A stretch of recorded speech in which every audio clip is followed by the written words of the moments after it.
That pandemic, let me just say for everyone listening in, that was the worst thing that happened to a lot of people, but it was one of the best things that could have happened to not only our company, but a lot of the clients that we serve. Hi, everyone, and welcome to another episode of the High Level Spotlight Sessions, where we showcase awesome marketers doing awesome marketing. Today, I am joined once again by Mike Arce. He's the founder and CEO of LoudRumor, an agency that works with thousands of fitness studios across the U.S. globe. Mike, you guys have international clients? Yes, sir. Thanks again for coming on. You got it, man. I appreciate it. I mean, it's not in all countries because we don't speak all languages. So it's predominantly the English-speaking countries. So UK, Australia, Canada, and actually even parts of Singapore, Hong Kong, stuff like that. Wow, that's cool. Yeah. I appreciate you having me on, man. So what are we going to I usually come in with more of a refined agenda, but you guys are going to get rolling with High Level. We haven't spoken to you in a while. I wanted to bring you on and sort of get an update.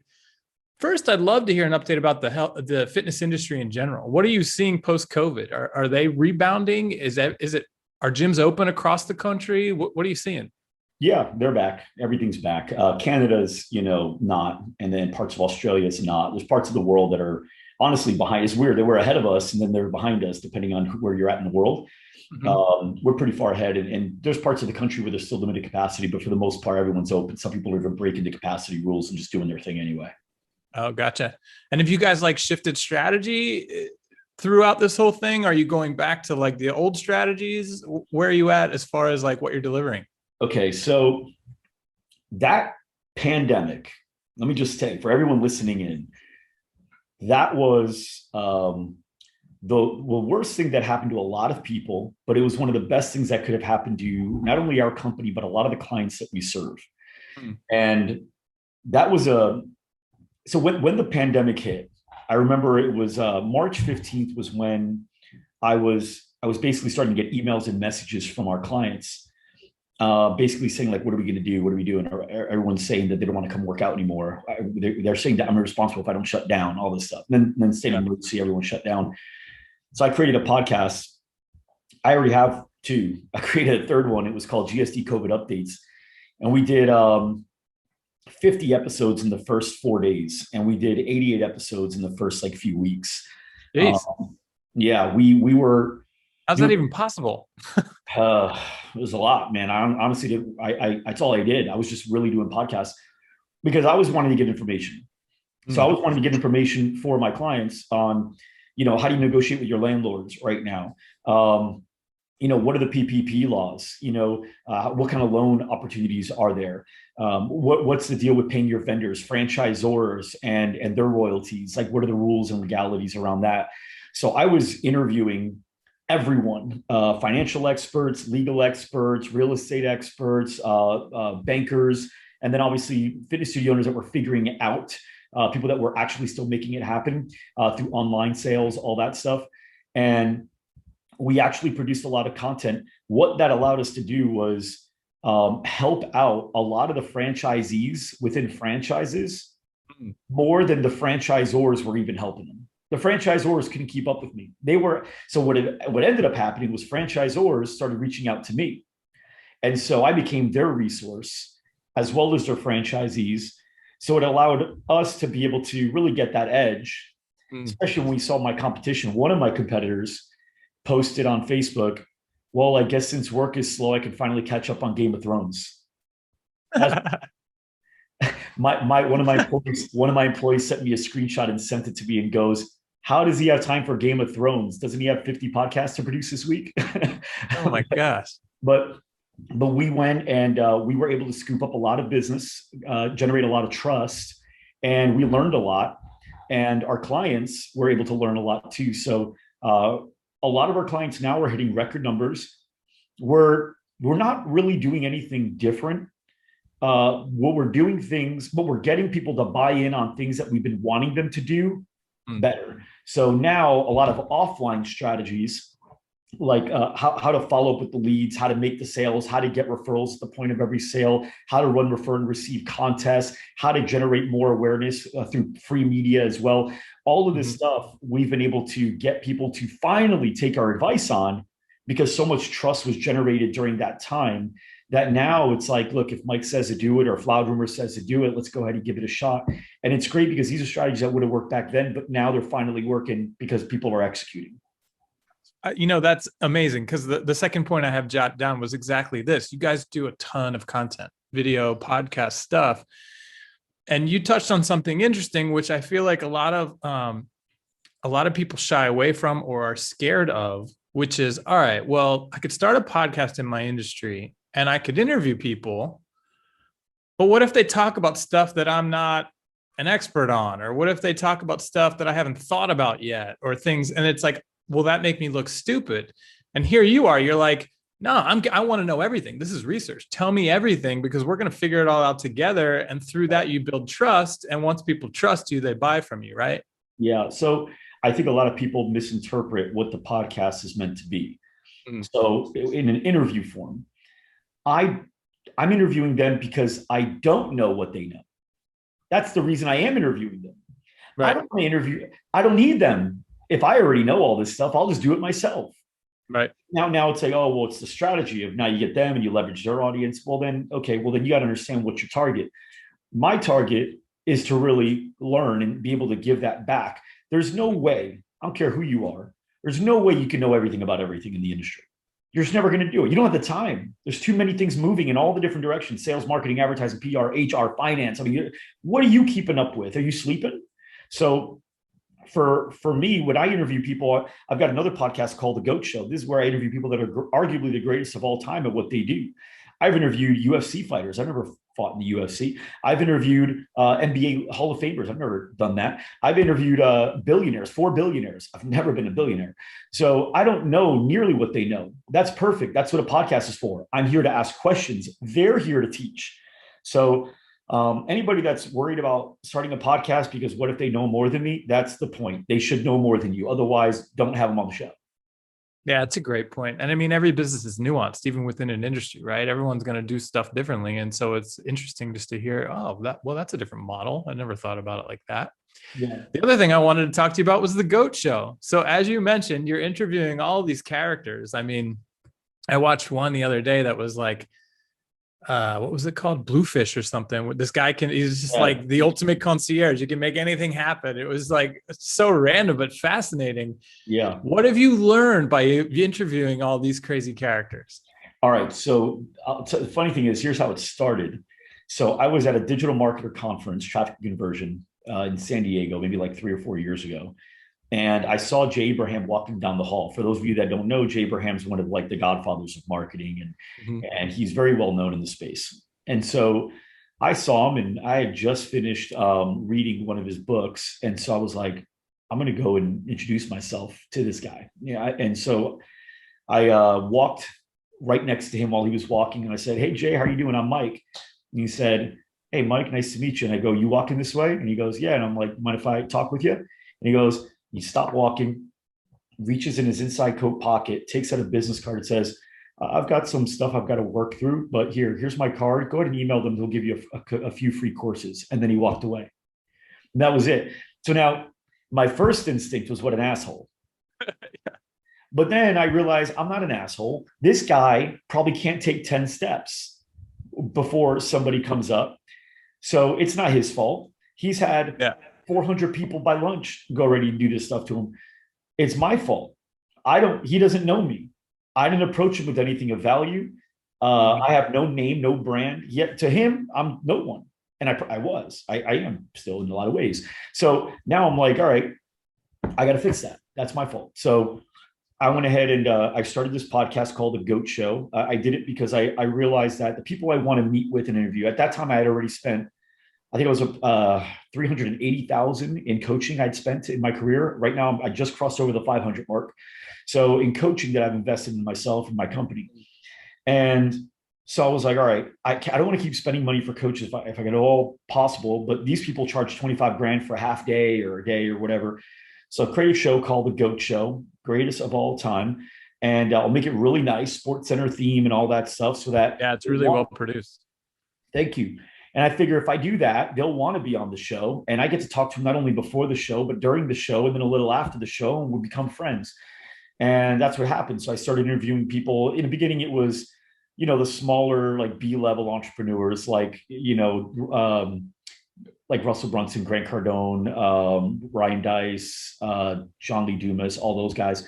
And then it was like, okay, now we're starting to get into some like people that the average person would want to see or know from, right? Household names.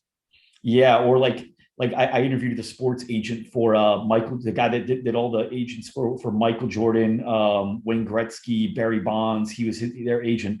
UFC champion Dominic Cruz, Ken Shamrock, right? And so, but I started meeting with these guys, and all I wanted to do was learn what are their habits, how are they great, how do they achieve those things, what's their day look like? Because I figured if I can do that, I can become that.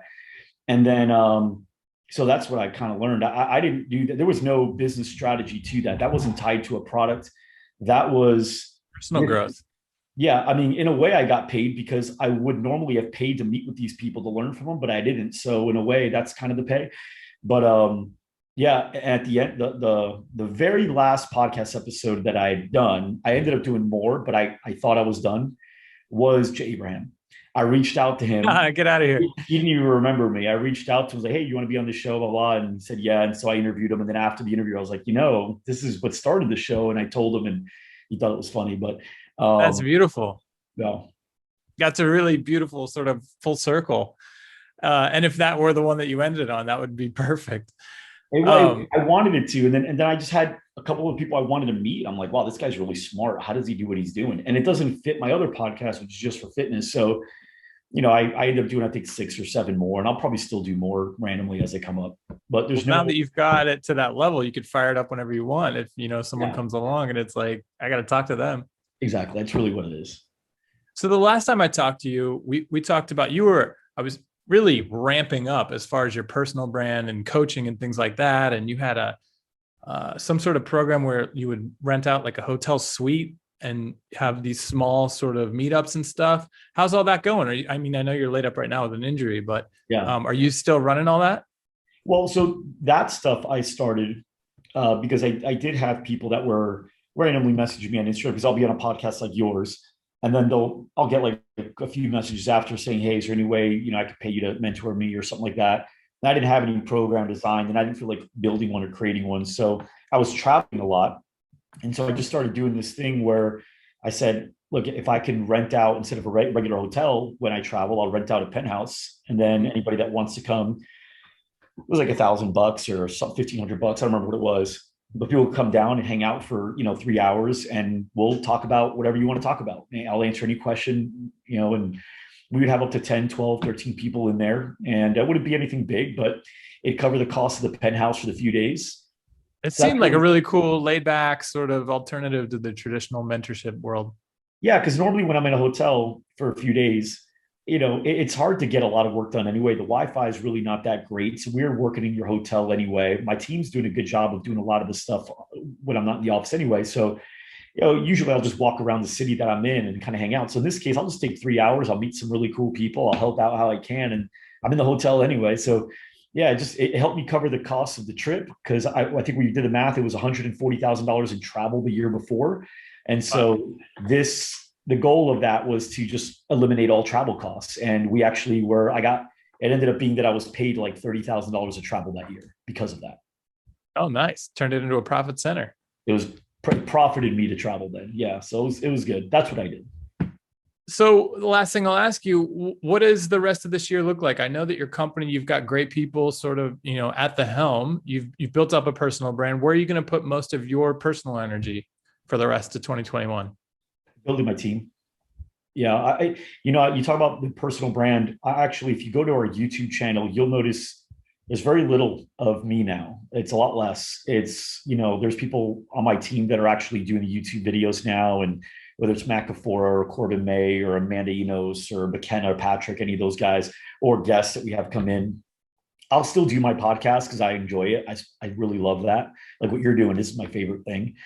But I'm looking to build a brand really around the company more than anything. It was easier for me to build a brand around me first and then do the company. Maybe that's the right route. Maybe it's not, but it's the route that I went. And so now I'm little by little stepping away. So now it's about building a team and making sure that I continue to build a really solid team of players that want to win, that are competitive, that have good hearts, that want to do the right things by their members, and are good leaders, people that know how to build teams within the team and motivate them to do their best as well. So that's it. A lot of leadership training, a lot of management and recruiting training, and just connecting with people that are really good at that in the space. And do you guys have any like next milestones? How big is LoudRumor going to become? Yeah, we do. We want to get to the point of working with 5,000 studios in some capacity. We may not be able to do that in the products that we currently have. So we're actually building out new products that allow us to scale to that point through a lot of virtual platforms. So we are excited about that. But I don't. Do you think that trend is gonna continue? Sorry to cut you off, but do you think the pandemic changed us so that this, everything converted to online? Obviously, is that you feel like it's going to continue? You're going to double down on that? I meant our company will be doing virtual trainings for these studios. Okay, gotcha. So rather than working one-on-one with people or in groups, we'll be able to actually provide a training. Gotcha. Masses, right? I don't, as silly as it sounds, I don't care so much about how big our company gets right now. That's not my main focus. My main focus on the industry itself. So my industry is very new, not the fitness industry, but the boutique fitness industry. It's only really been around for about 10, 11 years. And the way that we know it today, it's really only been about 4 or 5 years. The challenges that come with that is that there's no real set system in place for these studios to be successful. Everyone's kind of doing their own thing, and that's going to eventually merge, like all industries do. And that's my job. We believe at LoudRumor, our responsibility is to create that standard for the industry. I'll give you an example of what I mean. What's your favorite restaurant? Your favorite restaurant? My favorite restaurant? Yeah. It's called Ship Bottom Shellfish in Long Beach Island, New Jersey. Perfect. I've never been there. Okay. I've never been there. Is it a sit-down restaurant? Yeah. Okay. I've never been there, but I can tell you how the system works. You ready? You either call in to make a reservation or you show up.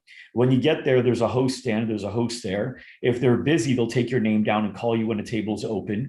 If it's not busy, they'll seat you right now in rotation of the server that's open next. Okay. From there, somebody will walk over to you and offer you water or get you all set up. Then the waiter will introduce themselves and they'll actually take your real drink order.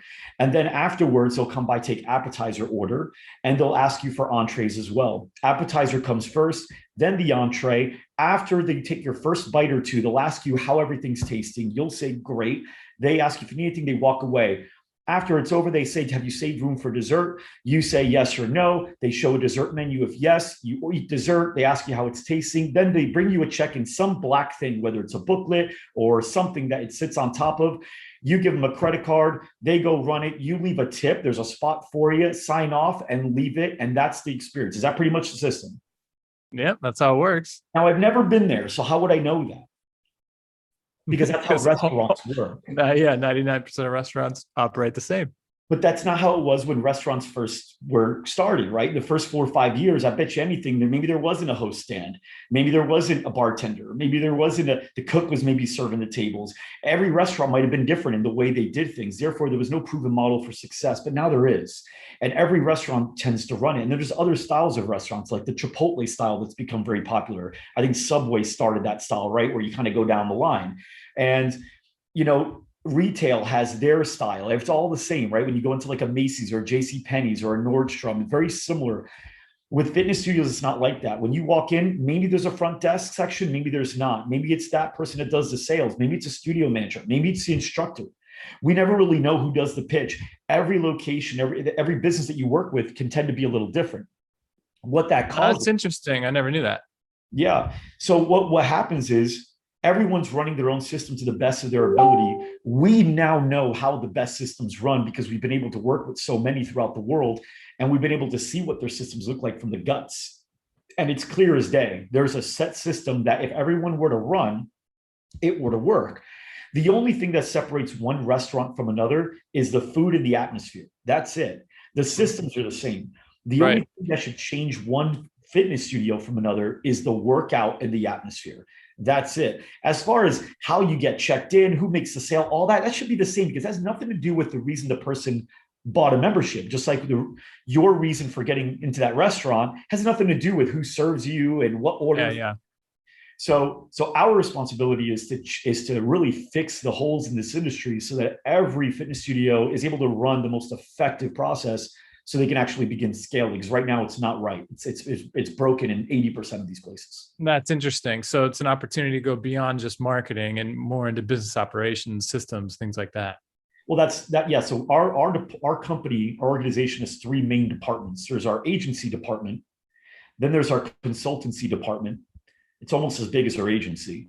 And then we've got our virtual training and events. So this is our trainings and events. So these are our three main departments. The agency is really just one of our three departments. It's our biggest one, but it's just one of the three. Very cool. Well, that sounds like, I mean, it's a whole new growth channel. You're going to standardize an industry. It sounds like a huge opportunity. What you mentioned boutique gym. What's the difference between a boutique gym and the traditional gym? So a box gym or a big box gym, that's where you kind of walk in. It's like a 10,000 to 50,000 square foot space, and they've got rows and rows of equipment. You just walk in, use whichever one you want. You do your own thing, stay as long as you like, and leave whenever, right? That's a big box gym. A boutique studio or a fitness studio is one that has set class times. So like think of yoga, Pilates, bar, spin, Orange Theory Fitness, F45, right? All these are class-based. You can't just walk in and stay as long as you like. There's a 5 o'clock class. You got to register for that class. And when you get in, that class is an hour long, you're doing what everyone's doing. And at the end of the class, you got to go because the next class is coming in. Okay. Got it. Makes sense. Yeah. CrossFit is an example of that style too, right? So all of these that have standard scheduled times, so you have to go into, that's what those are. You pay more money, you get better results because you're getting pushed for the full hour and you've got a program and a plan, but you're paying less money than trainers. So it's a happy medium between big box and trainer. Gotcha. Yeah. And it seems like there's been more and more sort of variations of different trends that have emerged in the past couple of years. So it sounds like a great space. To give you an idea, we work with 56 different franchises within the industry. There's 56 franchises that we just work with.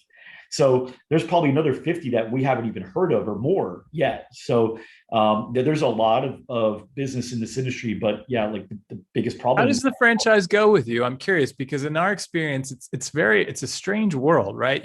If you get a franchisee, they're often very limited about what they're allowed to do from the franchisor, but they're like, the franchisor isn't giving us anything that we need in the world of marketing. So it's kind of like, all right, let us try to help you fight this battle. And if we can win it, then it's huge because then they push us to all the franchisees. Yeah. Is that typical in for you? We don't help the franchisees fight the battle. We help the franchisors fight the battle, thus helping the franchisees more anyway. Because if we help the franchisors fight the battle in the way that the franchisees win, it's great. So today I had a phone call with a franchise, a Rockbox is the name of the franchise.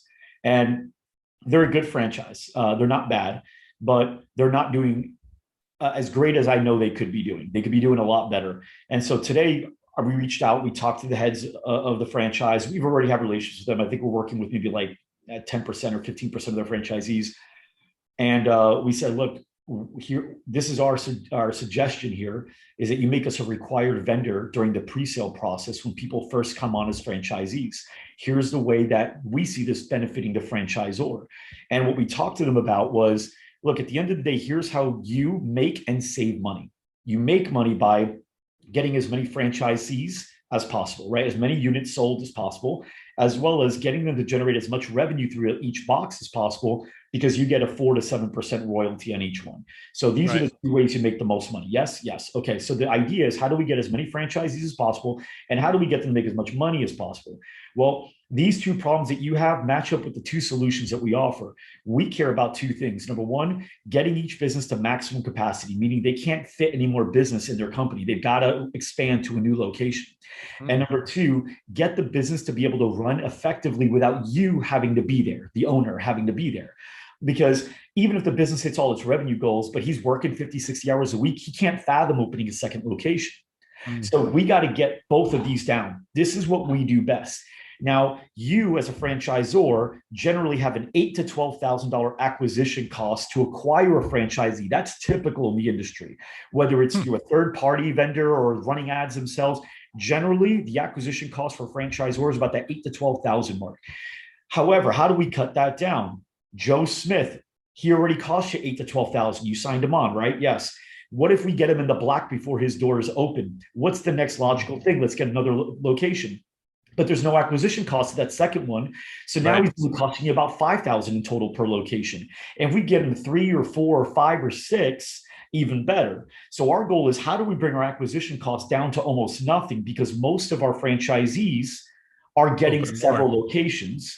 And that makes sense. Right. So now they know what our goal is, and they see that it perfectly aligns with their goal, which it does. And if we can come together and develop these franchisees, it's great, because unfortunately, even though every franchisor wants business savvy franchisees, money talks. And if you have goals to hit, and there's this guy and he's not really business savvy, but he wants a business, they'll still sell it to him and in hopes and optimism, right? Yeah. So he's a 5 or a 6 in business. That's not good enough. We can turn him into an 8 or a 9. Yeah. And the reason is because of the process. So Chase, I don't know. Can you cook well? Can you cook? I'm all right for layman. I suck at cooking. Okay. But here's the deal. I bet you if I want to, you come over tonight and I'll cook you the most amazing meal on earth to where you think I'm a great chef. Here's how I'll do it. I'll basically get the ingredients for a recipe that's told me exactly what to do and the exact steps in which to do it. I'll follow that recipe exactly. And without being a chef whatsoever, having any experience in that, you will go to the untrained eye, this guy can cook. Yeah, yeah. And so we've got recipes for every single part of building a fitness studio to a 7-figure business, which is typically about CAC. And that's how we plug into these franchisors.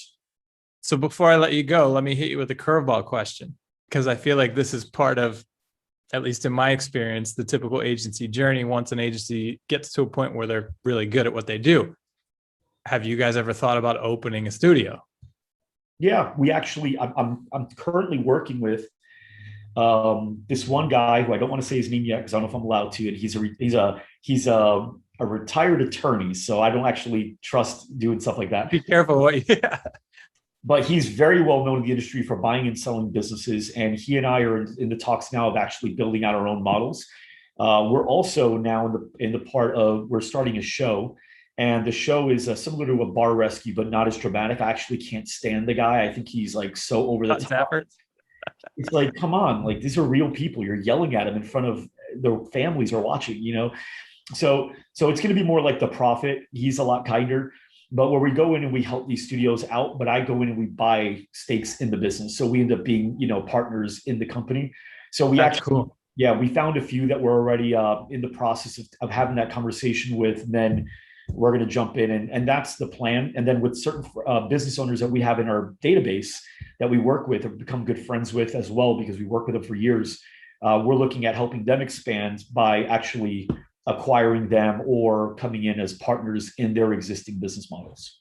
Well, that's fantastic. And we'll have to bring you back after you have it all in motion, because I feel like it's sort of like the ultimate story for an agency. It's like you get so good and you're like, we're going to prove it to you. We're going to open up in our industry and show you that what we're preaching is, you know, is the way it's going to go and create success. So that's really cool, man. How far away do you think you are before one of the doors actually opens?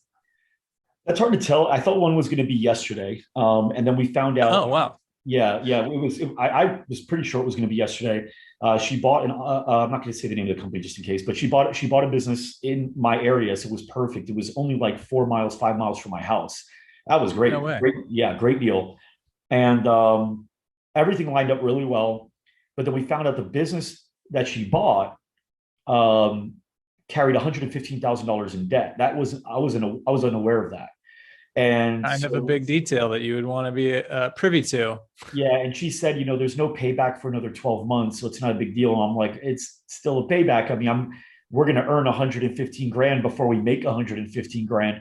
So I passed on the deal, but what I did accept was to still do the show at a discounted rate for her to take on our services so that we can still, you know, build up the show. And we believe that the show is going to help us get more opportunities to buy more locations, because obviously people will hear about us and, from there apply, because that's going to be the call to action at the end. If you would like to possibly have us partner with you, go ahead and apply to here. And that's the idea. So eventually it'll be more.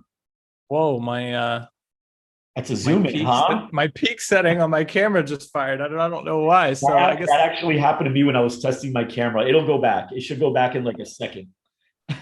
I guess this is a good opportunity to end it, Mike. Thanks for coming on.